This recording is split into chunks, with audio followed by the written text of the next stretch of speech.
Miabot sa sobra 100 million pesos ang nadanyo sa Davao Region atol sa kusog nga linog sa Davao de Oro sa milabayng semana. Ani ang report ni John D. Esteban. Nangagubang kabalayan, nadanyos nga gambalay, lakip ospital, mga eskwelahan ug ubang government buildings. Kini ang gibiling kadaot sa sagunsong 5.9 ug 5.6 magnitude nga linog sa milabang Martes, March 7. Base sa damage assessment sa Office of the Civil Defense Region 11, miabot sa 109.5 million pesos ang kinatibuk ang danyo sa Davao Region tungod sa maong linog. Ang Davao de Oro ang labing naapektuhan. Sa ihap sa mga nadanyos nga balay, 258 ang totally damaged, samtang 2,454 ang partially damaged. Sa karon, 123 ka magbanay pa ang nagpabilin sa evacuation center sa New Bataan, Davao de Oro, nga maoy natala nga epicenter sa linog. Kailangan is relocation for those areas na talagang sira and may mga fault lines or sabi naman ng PHIVOC sa even structural engineers, kung very resilient naman yung building, kahit nasa fault line ka, okay lang yun.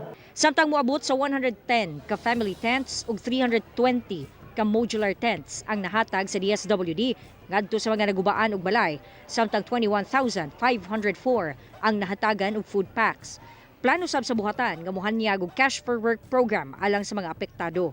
We are also planning to have a cash for work, no, para sa ato ang mga naapektuhan na mga pamilya didto kay sa pagkakaroon some roads are not passable, no, because of the katong falling trees na ay mga landslide, no, although naning kamot ang ato ang local government sa De Oro na malimpyuhan dayon, pero naapagi mga lugar nga kinahanglan na we will involve also our affected people. Gipasalig sa DSWD nga magpadayon ng paghatag og tabang alang sa mga apektado. We have enough, no.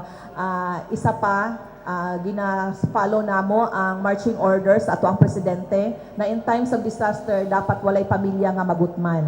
So mao po na ang gisunod ni DSWD nga sa panahon sa disaster naayod si DSWD nga mo provide. Sumala sa OCD 11, nag-abiso na ang Engineer's Office sa mga apektadong lungsod kalabot sa mga gambalay nga dili na luwas gamiton. Nagpahimangno usab sila sa katawhan nga dili gayud kalimtan ang angay himuon panahon sa pagtayog. Pag hinay ramang gud ang linog, ayaw sagdagan, basi mamumo na yung ka, no? Hinay ramang gud na siya. And if you know, you're sure that your building is okay, okay ra jud ka, just stay there. Huwag lang, kaya kung nagdagan-dagan pa ka, nasamad na ka, okay lang ang building, ikaw na tumba na.